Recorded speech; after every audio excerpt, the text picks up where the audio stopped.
Jumpa kembali dengan Logika Katolik. Kanal yang mencerahkan isi kepala, menyembuhkan pemikiran yang cacat, dan meluruskan logika yang bengkok. Orang bilang perpecahan terbesar di dalam gereja adalah, di tahun 1054, antara gereja Konstantinopel dan gereja Roma. Atau istilah populernya, skisma Timur Barat. Perpecahan ini menghasilkan luka sayatan besar pada tubuh Kristus. Tentu saya setuju dengan itu. Tapi bagi saya, perpecahan di tahun 1517 oleh Martin Luther tidak kalah dahsyatnya. Bahkan jauh lebih mengerikan daripada yang Anda bayangkan. Jadi mungkin istilah yang lebih tepat adalah pemberontakan atau revolusi Martin Luther. Sebab model perpecahan Luther ini sungguh sangat lain daripada yang lain. Ibarat sistem kerja fusi nuklir pada bom atom, dengan reaksi berantai dan energi yang terus bertambah dalam sekejap sehingga menghasilkan ledakan dahsyat, yang kemudian terus-menerus disusul oleh gelombang-gelombang kejut, yang merusak dan menghancurkan semua yang ada.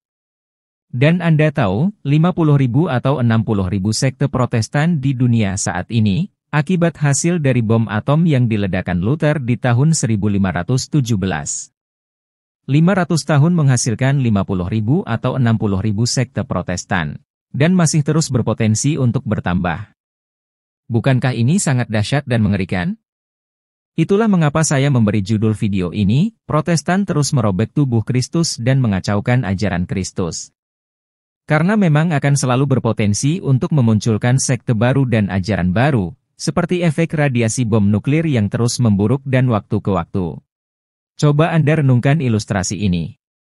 Seandainya gereja yang adalah tubuh Kristus itu, seperti tubuh manusia sungguhan, yang terdiri dari kulit, daging, tulang dan darah, maka Martin Luther merobek sebagian daging beserta tulang dan kulit dan membawa pergi. Lalu muncul John Calvin, merobek sesuai keinginannya.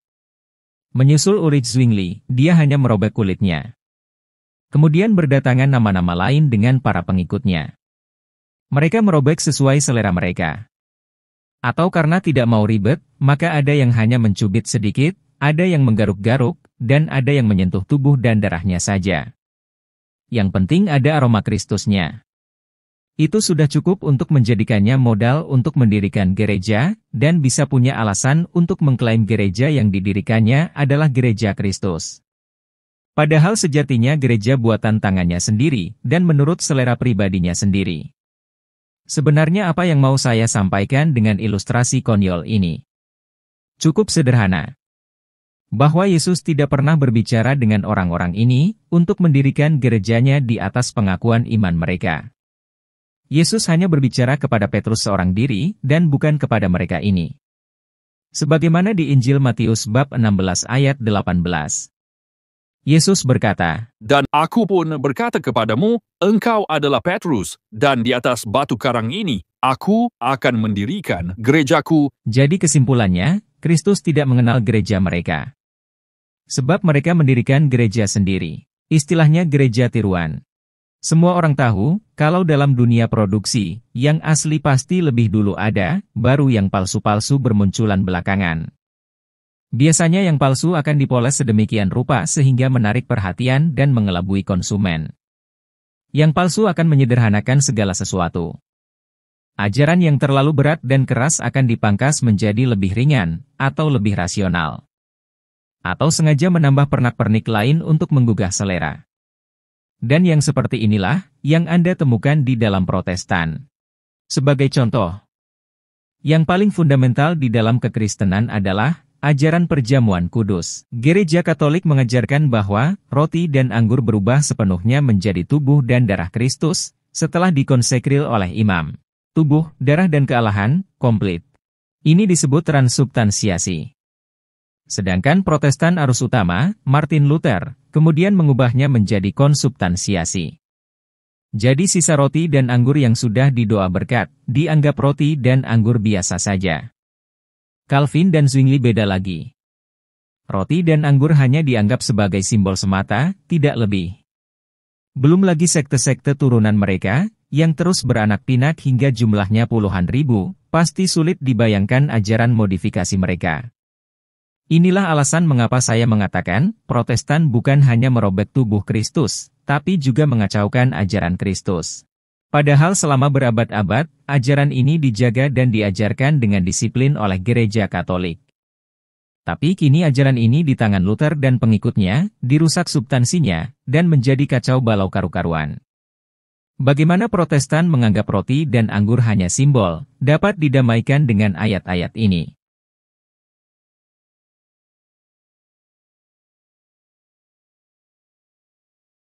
Atau ayat ini.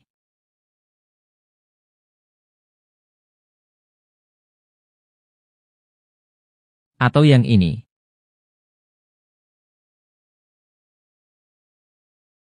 Yesus tidak sedang mengajarkan sesuatu yang simbolis. Ini ajaran real dan langsung, sebagaimana kehadiran Dia sendiri, nyata dan langsung di tengah-tengah manusia. Ini bukan zamannya Perjanjian Lama, yang penuh dengan simbol-simbol dan teka-teki. Ini Perjanjian Baru, Tuhan menyatakan diri langsung dan nyata kepada manusia termasuk ajarannya. Maka jangan main-main dengan ajaran Kristus. Jangankan ajarannya, syarat untuk mengikuti Kristus saja itu sudah sangat berat dan keras. Harus meninggalkan segala sesuatu, menyangkal diri, memikul salib dan mengikutinya. Apalagi ajarannya, pasti lebih keras lagi. Maka jangan heran, kalau banyak muridnya mengundurkan diri, seperti yang tertulis di Injil Yohanes, bab 6 ayat 66.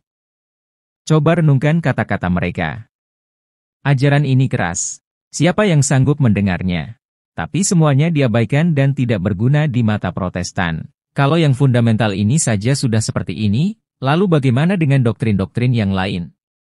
Kitab suci sudah dikurangi 7 kitab, tradisi dihapus, doa arwah dihapus, imamat jabatan dihapus, sakramen dikurangi atau dipilih-pilih, Bunda Maria dianggap berdosa, bahkan dianggap punya anak lain selain Yesus.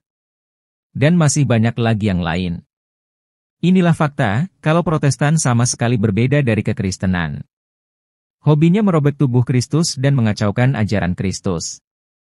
Namun harus disadari, bahwa di balik semua kerusakan dan kekacauan ini, ada bapa segala dusta yang bermain di sana. Siapa lagi kalau bukan iblis? Iblis tahu kalau dia tidak mampu melawan Tuhan yang Maha Kuasa. Karena itu, kita yang adalah karya ciptaan Tuhan, dan lebih khusus lagi orang-orang pilihan Tuhan Yesus, akan terus-menerus menjadi sasaran kebencian balas dendam iblis sepanjang waktu. Masih ingat dengan ayat ini? Lukas bab 4 ayat 13. Sesudah iblis mengakhiri semua pencobaan, ia mundur dari Yesus dan menunggu waktu yang tepat. Kata kuncinya adalah iblis menunggu waktu yang tepat. Pertanyaannya, waktu yang tepat itu kapan? Apakah sudah terjadi atau belum? Sedangkan Alkitab sudah memberi kesaksian yang jelas dan tegas, kalau iblis tidak mampu menggoda Yesus, alias iblis gagal total dalam aksinya. Ternyata waktu yang tepat itu, sudah terjadi berkali-kali hingga detik ini. Sangat penting untuk disadari bahwa, iblis telah berulang kali gagal mencoba Yesus. Jadi kitalah akan terus-menerus menjadi sasaran kebencian balas dendam iblis. Iblis telah berhasil memporak-porandakan gereja yang adalah tubuh Kristus, memecah belah persatuan anggota tubuh Kristus. Dan waktu yang tepat itu sudah, sedang dan mungkin akan terus terjadi. Waktu yang tepat bagi iblis adalah, di tahun 431, di tahun 1054, di tahun 1517, dan di tahun 1534. Pernahkah semua orang yang mengklaim diri pengikut Kristus merenungkan ayat ini? Saya kira cukup sulit ditemukan. Kalaupun ada, pastinya penafsirannya cenderung berpusat kepada Kristus saja, dan lupa bahwa setiap orang yang telah dibaptis adalah milik Kristus juga. Dan apa yang Kristus alami, akan dialami juga oleh murid-muridnya. Tapi sayang sekali, kita sebagai murid Kristus tidak setangguh Kristus, guru kita, alias sangat rentan terhadap serangan dan godaan iblis. Sehingga gereja yang semula hanya satu, akhirnya dirobek sana-sini oleh para skismatik dan bidat sepanjang sejarah. Dan fakta yang tak dapat dipungkiri adalah, 50.000 atau 60.000 sekte Protestan, adalah bukti, dari hasil racikan iblis selama 500 tahun. Itu artinya, iblis sudah berhasil membalas dendam.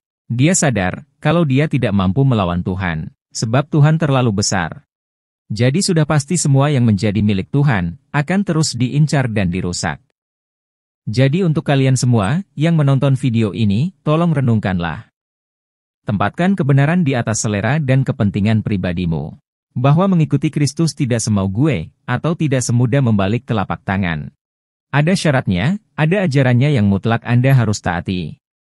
Karena kesetiaan dan ketaatan kepada ajaran Kristus inilah, para rasul, bapak-bapak gereja, dan jutaan umat Kristen awal telah rela menyerahkan nyawa mereka, hanya supaya Kristus dan ajarannya bisa sampai kepada kita. Maka berhati-hatilah, supaya Anda tidak jatuh di dalam rayuan dan bujukan iblis. Ingat, kebenaran itu terasa sakit dan pahit, tampak kuno dan ketinggalan zaman, tapi itulah obat keabadian. Terima kasih sudah menonton. Jangan lupa subscribe, like, komen, dan share video ini. Salam.